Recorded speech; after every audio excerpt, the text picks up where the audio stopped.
வணக்கம். வாரம் வாரம் சனிக்கிழமை சாயந்தரம் 6 to 9 ஜோஹோ மீட்டிங் இருக்கு. ஜோஹோ மீட்டிங்ல என்ன டிஸ்கஸ் பண்ண போறோம்? ஸ்டாக் மார்க்கெட் பத்தி நம்ம டிஸ்கஸ் பண்ண போறோம். ஸ்டாக் மார்க்கெட்ல அடுத்த வாரம் என்ன இருக்கும், என்னென்ன செக்டர்ஸ் மேல போறதுக்கான வாய்ப்புகள் இருக்கு, எந்தெந்த செக்டர்ஸ் கீழே வரும், இது இல்லாத நிஃப்டி, பேங்க் நிஃப்டி பத்தி நம்ம டிஸ்கஸ் பண்ணுவோம். ஸ்டாக் ஸ்பெசிஃபிக்கா ஒரு 8-10 ஸ்டாக் நம்ம ஐடென்டிஃபை பண்ணுவோம். இதெல்லாம் மேல போறதுக்கான வாய்ப்புகள் இருக்கு. இது எல்லாமே ப்ராஃபிட் புக்கிங்கான வாய்ப்புகள் இருக்கு. இது இல்லாத ஆன்லைன்ல கொஸ்டின் ஆன்சர் செஷன்ஸும் இருக்கு. டெஃபினட்டா எல்லாருக்குமே யூஸ்ஃபுல்லா இருக்கும். பண்ண வேண்டியது ரொம்ப சிம்பிள். டிஸ்கிரிப்ஷன்ல ரேசர் பே லிங்க் இருக்கு. கிளிக் பண்ணி 199 rupees பே பண்ணிட்டு அதோட ஸ்கிரீன்ஷாட் எங்களோட கால் சென்டர் நம்பருக்கு ஷேர் பண்ணுங்க. 9444468888க்கு. சாட்டர்டே சாயந்தரம் ரொம்ப இன்ட்ரெஸ்டிங்கா இருக்கும். நிறைய பேர் வந்துட்டு இருக்காங்க, ரிப்பீட் வந்துட்டு இருக்காங்க. லாஸ்ட் 11 வீக்ஸாக நடந்துட்டு இருக்கு. இது 12th வீக். ரொம்ப இன்ட்ரெஸ்டிங்காக இருக்கும். சந்திப்போம் சனிக்கிழமை சாயந்தரம் 6 மணிக்கு. மார்க்கெட் ஆல்மோஸ்ட் நம்ம எதிர்பார்த்த மாதிரி தான் போயிட்டு இருக்கு. சாண்ட்விச் ஆயிருக்கு. மேலே 21,500, கீழே 21,000. நான் டிசைசிவா 21,000 உடைக்கட்டும், அதுக்கப்புறமா நம்ம பார்க்கலான்னு நம்ம சொல்லிட்டு இருந்தோம். மோஸ்ட் லைக்லி, சரியா, மறுபடியும் நான் சொல்றேன், மோஸ்ட் லைக்லி இது வீக்லி கரெக்ஷனா டெய்லி கரெக்ஷனான்றது தெரியல. இப்போதைக்கு கண்ணுக்கு தெரிஞ்சு இது டெய்லி கரெக்ஷன் தான் தெரியுது. சப்போஸ் இது டெய்லி கரெக்ஷன் சொன்னால் மண்டே அன்னைக்கு ஒரு அப் மூவ் நம்ம எதிர்பார்க்கலாம். சப்போஸ் இது டெய்லி கரெக்ஷன்ஸ் இல்லை, இது வீக்லி கரெக்ஷன்ஸ் சொன்னால் நம்ம சொன்ன லெவல் 19,885 அந்த லெவல் வரதுக்கான வாய்ப்புகள் இருக்கு.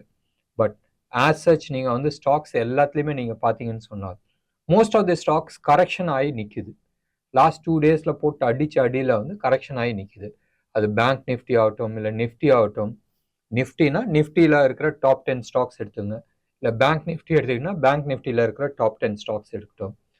பப்ளிக் செக்டர் பேங்க்ஸ் எல்லாமே சூப்பர் டூப்பர் ரிசல்ட்ஸ் கொடுத்துருக்கு. சப்போஸ் கவர்மெண்ட் ஏதாச்சும் ஒரு இன்சென்டிவ்ஸ் அப்படி ஏதாச்சும் கொடுக்குறாங்கன்னு சொன்னால் டெஃபினட்டாக அது சூப்பர் பாசிட்டிவாக இருக்கிறதுக்கான வாய்ப்புகள் இருக்கு. பட் நீங்கள் எடுத்து பார்த்தீங்கன்னா பப்ளிக் செக்டர் என்டர்பிரைசஸ் எல்லாமே ஆர்இசி, பிஎஃப்சி, அது மாதிரி ரயில்வே ஸ்டாக்ஸு, இது எல்லாமே தாறுமாறாக மேலே ஏறிட்டு இருக்கு. இதை வச்சு நம்மளுக்கு என்ன தெரியுதுன்னு சொன்னால் மோஸ்ட் லைக்லி பட்ஜெட் சூப்பர் பாசிட்டிவாக இருக்கும்.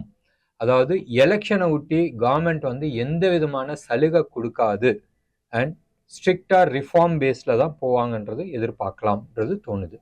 சப்போஸ் அந்த நம்ம எதிர்பார்த்த மாதிரி போகுதுன்னு சொன்னால் அப்சைடு ஆல்மோஸ்ட் 22,500 கிராஸ் பண்றதுக்கான வாய்ப்புகள் இருக்கு. ஏன்றது ப்ரோக்ராம் தொடர்ந்து பாருங்க, உங்களுக்கு புரியும். இன்னைக்கு அட்லீஸ்ட் ஒரு 3-4 ஸ்டாக்கை பத்தி நம்ம டிஸ்கஸ் பண்ணலாம். ப்ராபப்ளி அப்சைட் டார்கெட்டோட நம்ம டிஸ்கஸ் பண்ணலாம். ஒன்று. ரெண்டாவது, மார்க்கெட் எங்க போகுன்றது நம்ம பார்க்க வேண்டிய ஒரு விஷயம். இன்னைக்கு தானே நிர்மலா சீதாராமன் ஃபைனான்ஸ் மினிஸ்ட்ரியில் அல்வா கிண்டி இருக்கிறாங்க. அது நம்மளுக்கு கொடுக்குறாங்களா, இல்லை பப்ளிக் கொடுக்குறாங்களா, இல்லை கவர்மெண்ட் கொடுக்குறாங்களான்றது யோசிக்க வேண்டிய ஒரு விஷயம். பட் பட்ஜெட் சீசனுக்கு ஒரு வாரத்துக்கு முன்னாடி எப்பயுமே 1947 இருந்து அல்வா கிண்டுவாங்க. இது பேசிக்காக என்னதுன்னு சொன்னால் பட்ஜெட் ப்ரிப்ரேஷன் போதும் ஃபைனான்ஸ் டிபார்ட்மெண்ட்ல இருக்கிறவங்க யாருமே வெளியில போக முடியாது. அது அங்கே இருக்கிற வாட்ச்மேன்ல இருந்து ஃபைனான்ஸ் மினிஸ்ட்ரியை அவரை விட்டுட்டு மீதி எல்லாருமே அங்கேயே தான் இருந்தாங்க. பட்ஜெட் ப்ரெசன்டேஷன் ஆனதுக்கு அப்புறமா தான் அவங்க வெளியில கிளம்ப முடியும். அதனால ஒரு சின்ன செலிப்ரேஷன்ஸ், வேலையெல்லாம் சக்ஸஸ்ஃபுல்லாக முடிச்சாச்சு, இதோட எங்க வேலை முடிஞ்சிருச்சு, நம்மளா வெறும் டெலிவரி மட்டும்தான். ஸோ பிரிண்டிங் பண்ணிட்டு அடுத்த வாரம் டெலிவரி இருக்கும். இந்த தரியம் டிஜிட்டல் காப்பி மட்டும்தானா, இல்லை பிரிண்டட் வெர்ஷனும் இருக்கான்றது பார்க்க வேண்டிய ஒரு விஷயம். இன்னைக்கு செக்டர் வைஸ் ஆல்மோஸ்ட் எல்லா செக்டருமே மோசமாக பண்ணிச்சு. ஃபர்ஸ்ட் நிஃப்டி எடுத்துக்கலாமே. நிஃப்டி -126 க்ளோஸ் ஆகும் போதும் 21,351. இது இந்த மந்த்துக்கான கான்ட்ராக்ட். அடுத்த மந்த்துக்கான கான்ட்ராக்ட், அதாவது மண்டேலேருந்து நம்ம ட்ரேட் பண்ண வேண்டிய கான்ட்ராக்ட், பிப்ரவரி மாதத்துக்கான கான்ட்ராக்ட், அது 21,510. ஞாபகம் வச்சுங்க, க்ளோஸ் அபவுட் 150 பாயிண்ட் தள்ளி ஓப்பன் ஆயிருக்கு. ஸோ அது ப்ரீமியம்ல இருக்கு. ஸோ ஸ்பாட் டு ஃபியூச்சர் கூட நம்ம பார்க்க வேண்டாம். இந்த மாசத்தோட ஃபியூச்சர் அடுத்த மாசத்தோட ஃபியூச்சரை நீங்க எடுத்துக்கிட்டாவே 150 பாயிண்ட் ரோல் ஓவர்ல இருக்கு. பேங்க் நிஃப்டி எடுத்துக்கிட்டீங்கன்னா இந்த மாசத்தோட கான்ட்ராக்ட் 44,462ல க்ளோஸ் ஆயிருக்கு. மறுபடியும் சொல்கிறேன் 44,862ல க்ளோஸ் ஆயிருக்கு. அடுத்த மந்த்துக்கான கான்ட்ராக்ட் நீங்கள் எடுத்துக்கிட்டிங்கன்னா 45,403ல க்ளோஸ் ஆயிருக்கு. ஸோ க்ளோஸ் அபவுட் 540 பாயிண்ட்ஸ் தள்ளி ஓப்பன் ஆயிருக்கு. ஸோ இது வந்து ப்ரீமியமில் இருக்குது. ஸோ இது ரெண்டுமே பார்த்தால் மார்க்கெட் பயங்கர புல்லிஷாக தான் காட்டுது. ஸோ ப்ராபப்ளி மறுபடியும் நான் சொல்கிறேன், ப்ராபப்ளி மண்டே இன்னைக்கு மார்க்கெட் கேப் அப் ஓப்பன் ஆகிறதுக்கு சான்சஸ் இருக்குது, இல்லை ஒரு புல்லிஷ் ட்ரெண்டோட ஓப்பன் ஆகிறதுக்கான நிறைய சான்சஸ் இருக்குது. ஸோ மறுபடியும் நான் சொல்கிறேன், பட்ஜெட் ரெகுலராக எலெக்ஷன் சமயத்தில் பப்ளிக்கெல்லாம் அந்த ஃப்ரீ பிட்ஸ்லாம் இருக்காது. மோர் ஆஃப் க்ரோத் ஓரியன்ட் என்ன ஆக்சுவலாக டெலிவர் பண்ணுமோ அதாக தான் இருக்குன்ற மாதிரி ஒரு சின்ன ஃபீல் இருக்குது. பார்க்கலாமே, பிகாஸ் மார்க்கெட் பயங்கர சியர் மூடில் இருக்குது. சீக்ரெட் சொல்லிடலாமே ஏன் சியர் மூடுன்னு நீங்கள் சொன்னீங்கன்னால், February 1 பட்ஜெட் டே அன்னைக்கு எக்ஸ்பைரியும் இருக்குது. ஃபர்ஸ்ட் எக்ஸ்பைரி February மாதத்துக்கான அடுத்த Thursday 23,500 ஆல்மோஸ்ட் ஒரு 1,200 பாயிண்ட்டை தள்ளி எழுதியிருக்கிறாங்க. அது முக்கியம் கிடையாது. இந்த மாதத்துக்கு இந்த இதுக்கான அது வந்து 67,000 ஓவரால் ரைட் பண்ணியிருக்கிறாங்க. இன்னைக்கு மட்டுமே 62,000 யாரோ எழுதியிருக்கிறாங்க. பட் செகண்ட் ஹையஸ்ட் அது 67,000 குவான்டிட்டி இருக்கு. செகண்ட் ஹையஸ்ட் எடுத்தீங்கன்னா 22,500. அது வந்து மோர் ரியலிஸ்டிக்காக இருக்கு. பட் அகெயின் நீங்கள் எடுத்து பார்த்தீங்கன்னா ஆல்மோஸ்ட் 1000 பாயிண்ட்ஸ் தள்ளி எழுதியிருக்கிறாங்க. அண்ட் அந்த லெவலில் வந்து 65,000 கால்ஸ் வந்து ரைட் ஆகிருக்கிறாங்க. புட்டை பொறுத்த வரைக்கும் 21,000ல எழுதியிருக்கிறாங்க. ஸோ அப் சைடு வந்து ரொம்ப தள்ளி எழுதியிருக்கிறாங்க, டவுன் சைடில் மினிமமாக தள்ளி எழுதியிருக்காங்க. அப்படினால் மோர் லைக்லி, மறுபடியும் நான் சொல்கிறேன், மோர் லைக்லி அப் சைடு போகிறதுக்கான ப்ராபபிலிட்டிஸ் நிறைய இருக்குது. பேங்க் நிஃப்டியும் நீங்கள் எடுத்துக்கிட்டீங்கன்னு சொன்னால் பேங்க் நிஃப்டியில் ஜாஸ்தி கிடையாது. 45,000ல தான் ஹையஸ்ட் கால் ரைட் ஆயிருக்கு. அண்ட் புட்டை பொறுத்த வரைக்கும் 45,500ல தான் ஹையஸ்ட் புட் ரைட் ஆயிருக்கு. அடுத்தது எடுத்துக்கிட்டோம்னு சொன்னால் 43,000 லெவலில் ஹையஸ்ட் புட் ரைட் ஆயிருக்கு. வித் திஸ் நம்ம வந்து இன்னைக்கு செக்டோரியல் அனாலிசிஸ் நம்ம பார்க்கலாம். செக்டோரியல் அனாலிசிஸ்ல சிமெண்ட் செக்டார் இன்னைக்கு சூப்பர் டூப்பர் பர்ஃபார்மன்ஸ். ரெண்டு stock.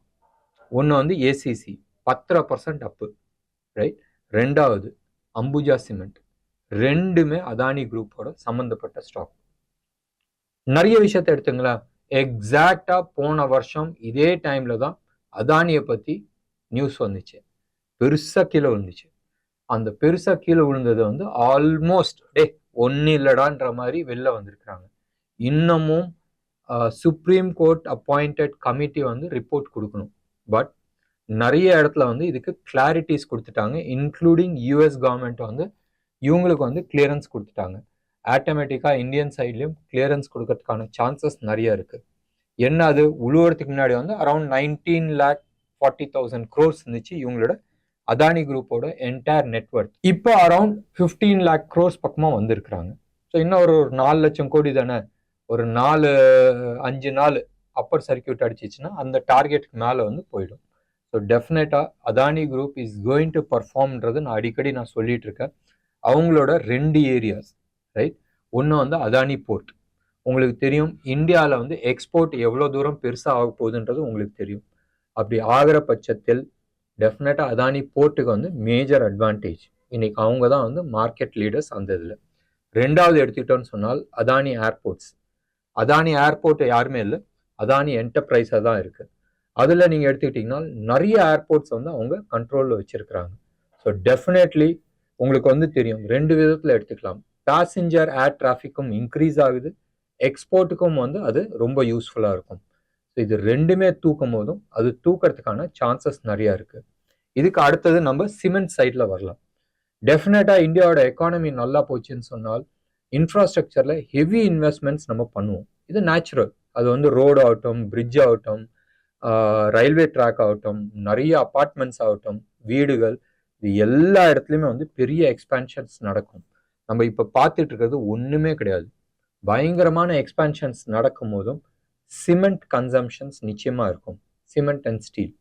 So definitely Adani enterprise Adani group of cements இருக்குல்ல, ஏசிசி அண்ட் அம்புஜா, இது பெரிய லெவலில் வந்து ப்ராஃபிட் வரதுக்கான வாய்ப்புகள் இருக்குது. சப்போஸ் இன்னும் அந்த வெஞ்சர் இன்னும் ஸ்டார்ட் ஆகலை.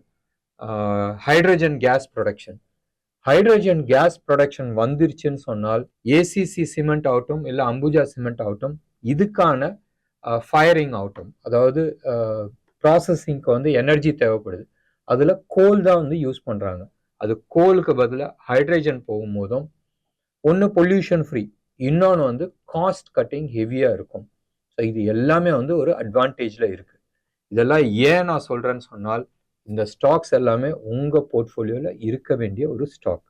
10% ஏறிடுச்சு, நாளைக்கு கரெக்ஷன் வரட்டும் பார்த்துக்கலான்றது அடுத்த விஷயம். கரெக்ஷன் எப்படியா இருந்தாலும் அடுத்த 6 மாதத்தில் நம்ம வந்து எதிர்பார்க்குறோம். வருமானது தெரியாது, எவ்வளோ தூரம் வரும்ன்றது தெரியாது. பட் இந்த ஸ்டாக் வாங்கி வைக்கிறது அட்வைசபிளாக இருக்கும். பெரிய ப்ரீஃபாக கொடுத்துருக்குறேன்.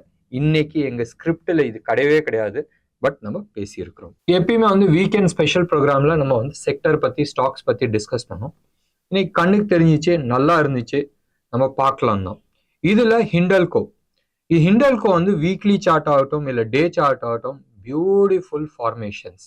அந்த ஃபார்மேஷன்ஸில் நீங்கள் எடுத்துக்கிட்டிங்கன்னா கரண்ட் மார்க்கெட் ப்ரைஸ் 567 இருக்குது. அதுக்கான upside targets, immediate upside move somewhere around 575 வரைக்கும் வரதுக்கான சான்சஸ் இருக்குது. எப்போன்னு எடுத்துக்கிட்டிங்கன்னு சொன்னால் சம்வேர் இன் நெக்ஸ்ட் ஒரு 3-4 மந்த்ஸில் வந்து அப்சைடு வரதுக்கான சான்சஸ் இருக்குது. ஸோ நம்ம வந்து பார்க்குறது வந்து 567 675, close to about 100-120 rupees, 110 rupees. நல்ல மணி தானே. Close to about 20% up move. அடுத்த 4 மாதம்ன்றது வெரி குட் மூவ். அடுத்தது வந்து நம்ம எடுத்துக்கிட்டோம்னு சொன்னால் செயில் வந்து ஒரு பர்ஃபெக்ட் ஃபார்மேஷன்ஸ். ஒரு அப் மூவ் போயிட்டு ஒரு ஃபால் வந்து நேற்று வந்து ஒரு ரிவர்சல் பேட்டர்ன் கொடுத்துச்சு. அந்த ரிவர்சல் பேட்டர்ன் வால்யூம் கன்ஃபர்மேஷன்ஸ் வந்துச்சு. இன்னைக்கு அந்த ஹையை வந்து உடச்சி நின்று இருக்கு. ஒன்று. ரெண்டாவது, வீக்லி சார்ட்லேயும் ஒரு ப்ராப்பரான ஒரு லெவலில் வந்து சப்போர்ட் எடுத்து ரிவர்ஸ் எடுத்திருக்கு. இதுக்கான இமீடியட் டார்கெட் அரௌண்ட் 130, ரைட்? இப்போ எவ்வளோ இருக்குது? 117 இருக்குது. ஒரு 10% அப் மூவ். இது ப்ராபப்ளி பிப்ரவரி 15-20 தேதிக்குள்ளே வந்துடும். ஸோ 20% 4 மாதமா, 10% அடுத்த ஒரு 15-20 நாளான்றது நீங்கள் முடிவு பண்ண வேண்டிய விஷயம். இதுக்கு அடுத்தபடியாக எடுத்துக்கிட்டோன்னு சொன்னால் என்எம்டிசி ஆல்மோஸ்ட் லாஸ்ட் 6 months வந்து இட் வாஸ் அ டார்லிங். 100 ரூபால இருந்து ஆல்மோஸ்ட் 210 ரூபா லாஸ்ட் 4-5 மாசத்துல வந்து ஏறி இருக்கு. பியூட்டிஃபுல், ஆல்மோஸ்ட் ஸ்டாக் டபுள் ஆயிருக்கு. ஒரு பப்ளிக் செக்டர் என்டர்பிரைஸ் 4 மாசத்துல டபுள் ஆக முடியும்னு சொன்னால் வேற என்ன வேணும்? இப்ப 217 ட்ரேட் ஆயிட்டு இருக்கு. அரௌண்ட் 233 இதுக்கான இமீடியட் டார்கெட். எவ்வளவு நாள்ல? ஒரு 15 நாள்ல ஒரு 10% அப்சைட் மூவ் இருக்கு. ட்ரை பண்ணி பாருங்க. இன்னைக்கு இந்த 3 ஸ்டாக் நம்ம கொடுத்துருக்குறோம். நாளைக்கு வந்து ஒரு ஸ்பெஷல் ப்ரோக்ராம் இருக்கும். வரும் சனிக்கிழமை நம்ம ஈவினிங் ஜோஹோ மீட்டிங்ல நிச்சயமா சந்திப்போம். ரொம்ப இன்ட்ரெஸ்டிங்கா இருக்க போகுது. நீங்க நிறைய விஷயத்த சர்ப்ரைஸா அங்க பார்க்க போறீங்க. எல்லாருமே வந்து ஒரு சைட் டைரக்ஷன்ஸ் பத்தி பேசிட்டு இருக்காங்க. ஆனால் நடக்க போறது வந்து டோட்டலி அதுக்கு ஆப்போசிட்டா இருக்கும். ஞாபகம் வச்சுங்க, மார்க்கெட்ல 90%, இன்ஃபேக்ட் 95% வந்து மணி லூஸ் பண்றாங்க. அங்க 10% இல்லை 5% தான் வந்து சம்பாதிக்கிறாங்க. அந்த 5%ல நீங்க இருக்கணும்னு சொன்னால் நிறைய இன்ஃபர்மேஷன்ஸ் தெரிஞ்சுக்க வேண்டிய ஒரு அவசியத்துல இருக்கீங்க. வாங்க சனிக்கிழமைக்கு நம்ம சந்திப்போம். இன்னைக்கு ப்ரோக்ராம் உங்களுக்கு பிடிச்சிருந்துச்சுன்னா லைக் பண்ணுங்க, ஷேர் பண்ணுங்க, முடிஞ்ச அளவுக்கு சப்ஸ்கிரைப் பண்ணுங்க அண்ட் உங்களோட கமெண்ட் பாக்ஸ்ல கொடுங்க. நன்றி, வணக்கம்.